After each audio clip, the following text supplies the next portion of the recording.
Welcome viewers, Syndrome here with Breaking the Stream Gaming. On this episode, I'm going to show you how to break Age of Wonders 4 wide open. I'm going to show you how to get a magic victory in under 50 turns on any difficulty. Now, this isn't going to require you to do a magic victory, that's just the fastest way I've found to do it. If you'd rather do it the old traditional way of conquest, this is going to help you dramatically in that regard as well. Basically, this is an economic victory in every sense. By the end of this, our gold production, our mana production, and our research are going to be off the charts. So let me start with our faction creation. It doesn't matter which form you choose, obviously. I've always preferred the elves. So let's start with that. Now, in terms of the body and mind traits, these are mostly irrelevant unless you're doing PvP. If you're playing against the AI, pick whatever you want. It's not going to matter. If you're playing against other players, and do note, this is kind of a cheap method, so be advised, it might piss some people off. You're probably going to want to take the underground adaptation. So this is so that you can hide out in a highly defensible position, do your whole little expansion project, and win without them ever being able to attack you. Because first off, they'll have to find you, and second, you can defend the underground by sitting on the passageway to the overworld with 2 stacks of units, and they will only ever be able to bring 1 stack into a fight. So unless they're bringing in a true super stack, they should never be able to challenge you in any way. And even if they are, if you bring in a 3rd stack, you're golden. There's nothing that they're going to be able to do. No 6 units are ever going to be able to challenge 18. I have never seen it happen. So anyway, though, back to this. I'm just going to take some kind of generic traits here. So for mind, let's go with sneaky. I like sneaky. And for body, I'm going to go with strong.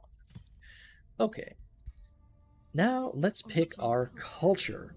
Now let's see here. Dark is really what you need to be doing for this.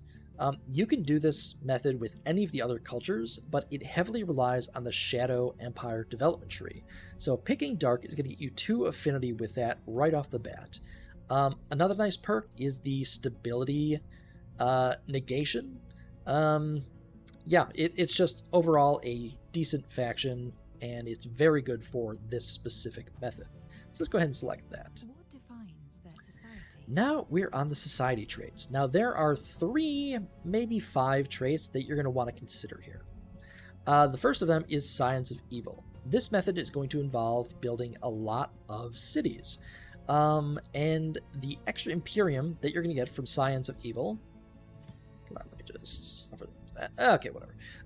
It's going to add up. You're also going to be turning very evil very quickly, so you'll quickly get up to an extra 15 Imperium and 30 draft per turn. Another one that's pretty important, Adept Settlers. Like I said, you're building a lot of cities. This is going to decrease the Imperium needed for that by 50 on paper. In actuality, it's going to decrease it by a lot more than that. You'll see. So yeah, I would highly recommend starting with Adept Settlers and Scions of Evil. Something else you might want to consider is Ancient Wise Ones. So we're going for a magic victory, which means we're going to have to research up to a tier 5 tome. This will speed you along on that path. Overall, I'd say Ancient Wise Ones is an okay skill because it only triggers when a tome is unlocked. I mean, it's decent, and honestly, I think that you could do fine with any of these 3, but I think the other 2 are just better. 2 others to consider are Ruthless Raiders and Ritual Cannibals. Basically the same effect. Ritual Cannibals will give you 3 mana and 3 food. Ruthless Raiders will give you 3 gold and 3 draft per tier of units killed after combat. Even though this is an economic victory, we're going to develop an economy based on murder. So anyway, I'm going to stick with Adept Settlers and Scions of Evil. Choose your first tome. After that, you're going to have to pick a tome to start with. Now, I'm going to highly recommend the Tome of the Horde. Not for Spawnkin. I hate Spawnkin. It is very strong, but I don't take it on principle, kind of. No, I'm going to recommend it for the Houndmaster and for Summon Irregulars. The Houndmaster's a tier 2 unit that summons a Warhound in addition to having a single weak shot ranged attack. It's really good against the AI. A stack of 6 of these will be able to kill, punch way above their weight. Summon Irregulars is just a good summon. It'll let you convert your mana into units that are upkept with gold, which is a nice way to kind of split that, especially early on when your mana production probably isn't going to be great. So let's go ahead and select the Tome of the Horde. What is your ruler's origin? Now, in terms of Champion versus Wizard King, I can see merit in both of them. This method does have a slight stability issue early on, as well as a gold issue all throughout, so Champion's going to ease you in that regard. On the other hand, this build gets you a ton of mana, and as a Champion, you'll never be able to spend it. As a Wizard King, you still won't be able to, but you'll develop a somewhat smaller surplus. So I recommend Wizard King. Reveal yourself. After that, you are just going to design your leader and go from there. Now, I already have a map with this finished, so I'm just going to load that one in, but I'll do that momentarily. Be right back. Okay, and here we are. This is the very first turn of the game, and this is a brutal difficulty map. Nothing special about the map itself, but because it was brutal difficulty, there were a ton of hordes that just constantly kept sending stacks at me. It didn't really matter in the end. I was able to fend them off, but just wanted to show you what the start kind of looked at like. Now, basically, we started here in very close to the center of the map. So I ended up putting a city right around here in this pass, and then one right up here. The reason for that is I wanted 3 continuous provinces so that I could set up my magic victory conditions in one easily defendable place so that I could have one army defend all 3 of them. Let me now walk you through the actual method that we're going to use. Okay, here we are on turn 15. I've skipped ahead in the video just to illustrate what I've done. So I've set up my 3 cities here with my 3 provinces that will eventually hold my magic victory. And I've also founded another city, which I actually declared war on, because that is the method that we're going to use to break Age of Wonders wide open. It's going to rely on a couple of different skills in the Shadow Empire development tree. The first of those is knowledge extraction. Gain 50 knowledge per level of heroes defeated in combat. The second skill is stolen power. Gain 200 mana and 200 knowledge upon completion of a city conquest. Excuse me. I had done a video a couple weeks ago where I ranked these, and I consider them pretty poor just because those are 2 conditions that honestly shouldn't be happening all that often. But the purpose of this method is actually to force these to happen multiple times a turn. And the way we're going to do that is by founding cities, releasing them as vassals, and then murdering the heck out of their defenders. So every time you release a city as a vassal, it will spawn a defensive army. If your city is, I want to say, population 4 or lower, it's going to be a pretty weak stack. So it's basically going to consist of this. Now, the level of the hero will depend on the turn of the game.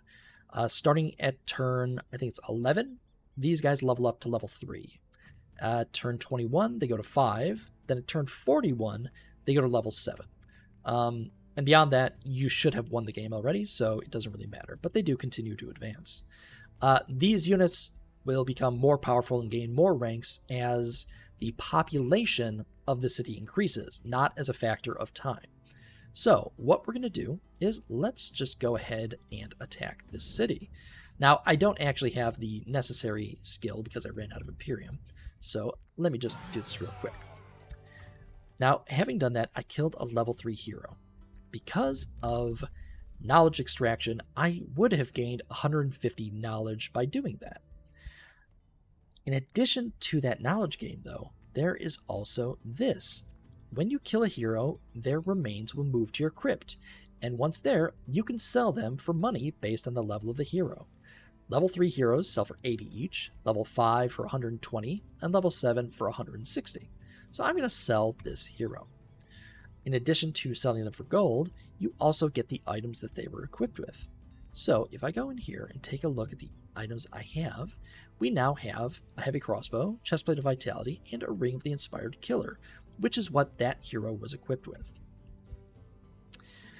Basically, we can sell those for additional gold. Now, the goal here is to get up to 4 to 6 of these outposts converted into cities and then release them as vassals, and then take them out every turn. So let me just skip ahead to the next section where I have most of that set up. Okay, I've now advanced to turn 31. At this point, those heroes are going to be level 5. I've already killed them in this save, but I'll end the turn just so that you can see that. I've also now taken the Stolen Power skill.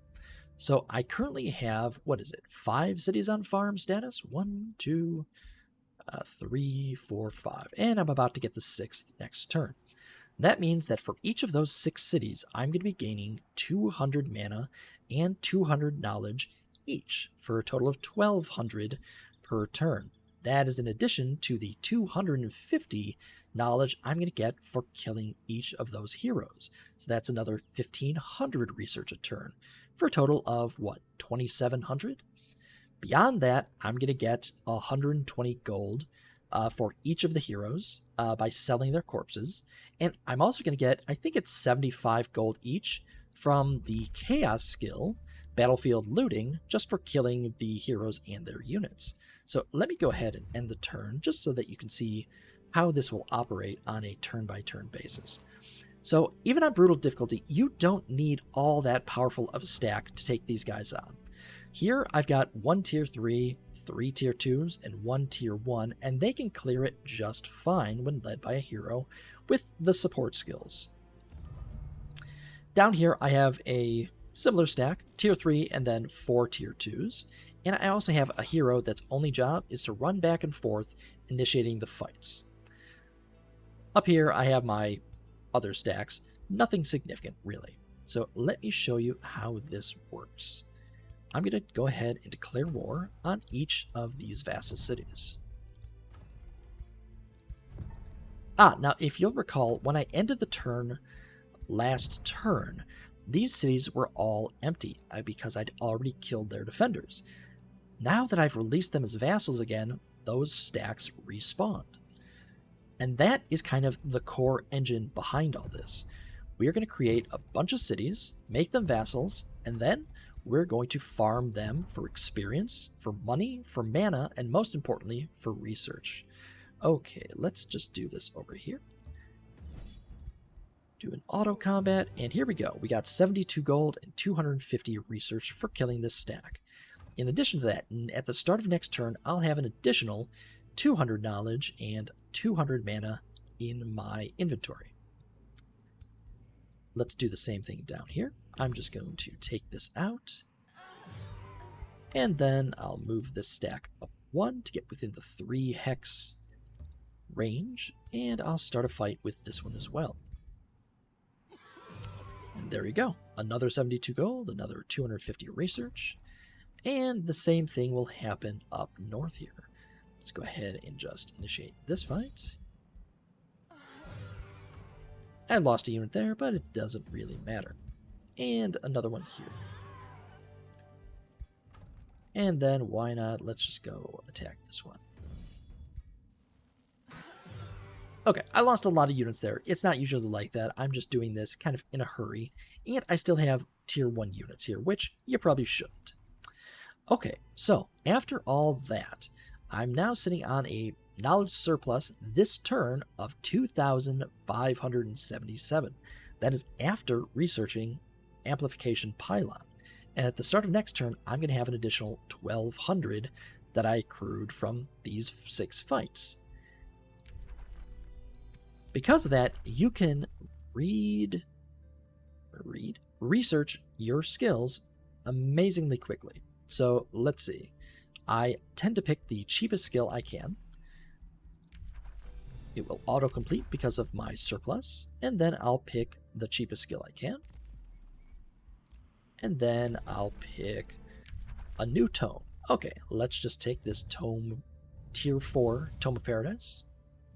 Give me a And brief let's see, why don't we take Gaia's Chosen? Okay, now we've run through our surplus, but at the beginning of next turn, even though we only have 128 knowledge from our cities, we will finish that. In addition to that, we also have a bunch of corpses we can sell. Each of these is going to sell for 120 gold. But beyond that, each of these is also dropping equipment that's worth between 50 and 100 gold. So really, you're coming up with about 1,000 gold a turn just from the heroes, not to count the 72 gold that we're getting for taking out each of the cities too. Okay, let me just end this turn real quick. And you can see that we will automatically complete Gaia's Chosen, and then wind up with a surplus of probably about 700, I think. Let's just see where that ends up. Also, you'll note my mana is currently 1,000. Oh, wait a minute.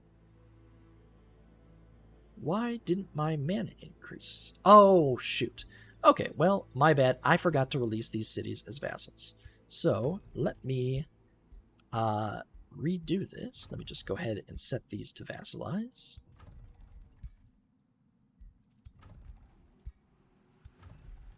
And then I'll just end turn again. So now I've got 1150 mana, and I have no surplus of knowledge. Ending turn, though. Just let that chug along a little bit.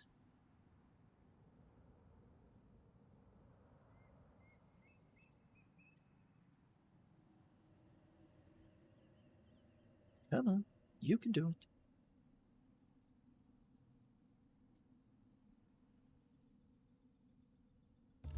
Okay, now from 1150 mana, I've moved up to 2,443.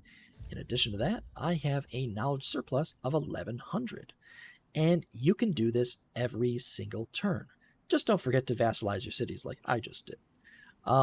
Because of that, you can chew through all of the research, and you're going to be able to cast so many spells and just buy so many troops that, honestly, the enemies are not able to keep up with you, even in multiplayer. Unless somebody is doing this same strategy, I don't know how they counter it.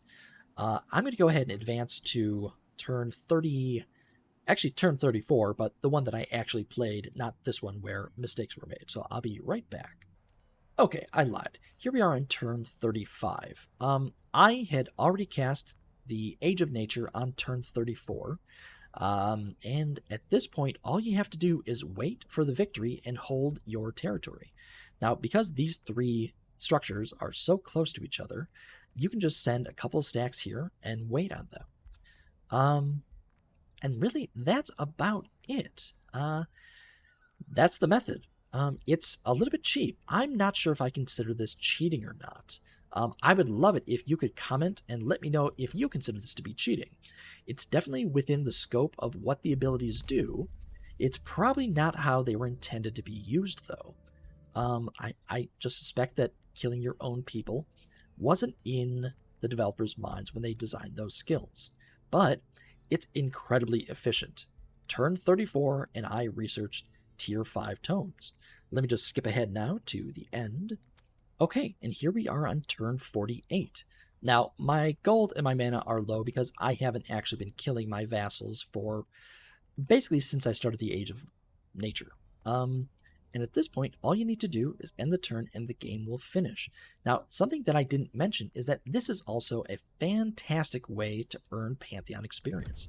Let me show you that.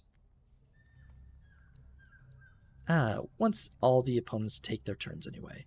The AI never even came for me. So even though this is a brutal map, this was ridiculously easy. I only had to clear out the structures in my immediate territory and then sit around and wait while I farmed my own cities. For fun and profit, what can I say? Let's see, independence, come on. And here we have it, the Day 49 victory.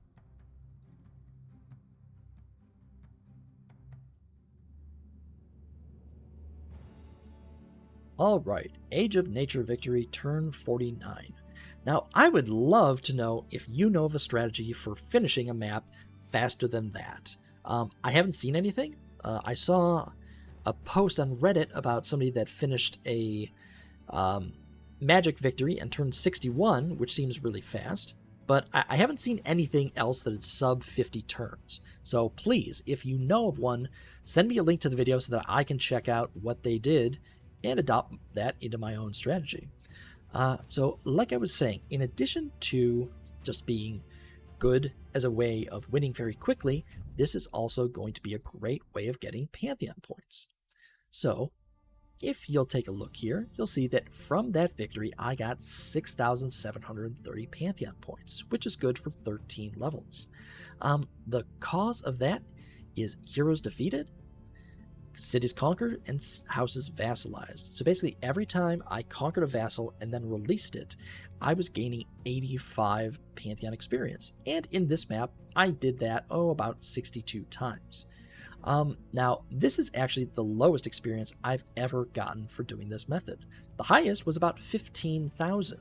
So you can see this will really level you up quickly. Now, I'm already level 200, and I've got 150 points banked, so I think I'm actually good for all of the expansions. So I think I'm done with the Pantheon system. Anyway, that's the video, that's the method.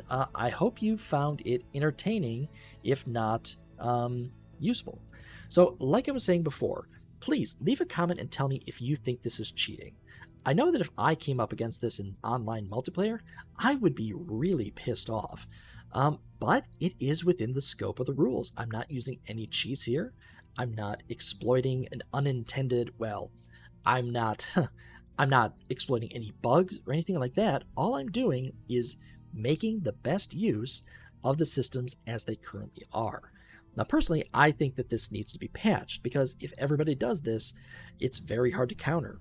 Like I was saying before, if I was doing this in multiplayer, and actually by the time this video is posted, I will have used this against the other members of Breaking the Stream, I'm going to start in the underground, and I'm going to shore up my defenses, block the passage to the overworld, and I don't think they'll ever be able to attack me, because they'll only ever be able to use one stack versus my 2 or 3 that are guarding the entrance.